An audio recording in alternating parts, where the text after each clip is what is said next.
शेर और खरगोश की कहानी। बहुत समय पहले की बात है। एक घना और विशाल जंगल था। इस जंगल में तरह तरह के जानवर रहते थे। हाथी, बंदर, हिरण, लोमड़ी, भालू और बहुत सारे पक्षी सब मिलजुल कर खुशी खुशी रहते थे। लेकिन एक दिन उस जंगल एक ताकतवर शेर आ गया। वो इतना बलवान था कि कोई भी जानवर उसका सामना करने की हिम्मत नहीं करता था। शेर ने जंगल में दहशत फैला दी। वो रोज किसी न किसी जानवर को मारकर खा जाता था। सभी जानवर डर के मारे अपने घरों से निकलना बंद कर चुके थे। छोटा जानवर खास तौर पर डरे हुए थे, क्योंकि वो आसानी से शेर का शिकार बन सकते थे। जब जंगल में शेर का आतंक बढ़ने लगा तो सारे जानवर एक जगह एकत्र हुए।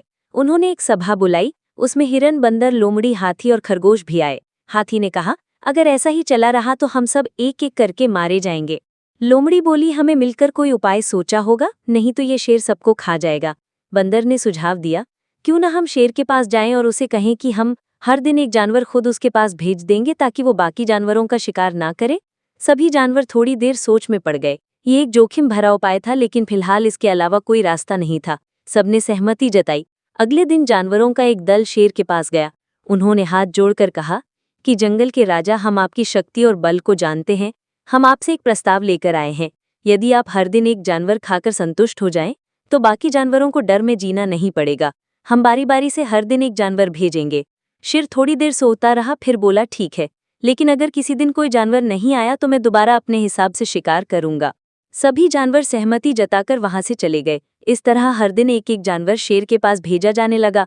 शेर आराम से अपना भोजन करता और बाकी जंगल शांतिपूर्वक चला रहा। कुछ दिन बाद बारी आई एक छोटे खरगोश की। खरगोश बहुत ही समझदार और चतुर था।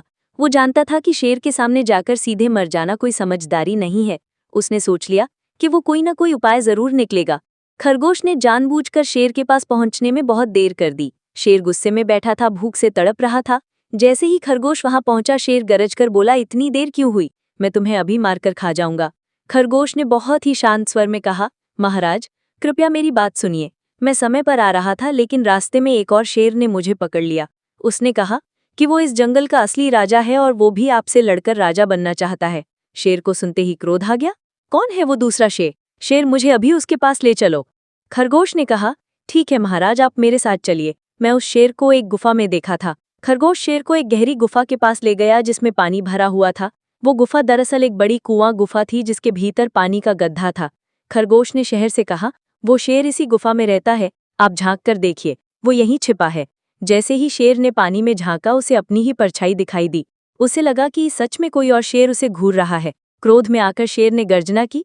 परछाई ने भी वैसी ही गर्जना की। असल में वो उसकी ही आवाज थी जो गूंज रही थी। शेर को लगा कि सामने वाला शेर उसे चुनौती दे रहा है। क्रोध और अहंकार में वो गुफा में कूद गया। गुफा में पानी बहुत गहरा था और शेर तैरना नहीं जानता था। वो डूब गया। खरगोश वापस जंगल में आया और सब जानवरों को सारा हाल बताया। पूरे जंगल में खुशी का माहौल छा गया। सब जानवर खरगोश की चतुराई की सराहना करने लगे। हाथी ने कहा, हम सबको मिलाकर खरगोश का धन्यवाद करना चाहिए। उसने अकेले ही हमें शेर के आतंक से मुक्त कर दिया। बंदर बोला, हमें ये याद रखना चाहिए कि ताकत से ज्यादा बुद्धि काम आती है। लोमड़ी भी बोली, अगर हम एकजुट रहे और बुद्धिमानी से काम ले तो कोई भी समस्या बड़ी नहीं होती। उस दिन से जंगल में फिर से शांति और आनंद लौट आया। सब जानवर पहले की तरह मिलजुल कर खुशी से रहने लगे।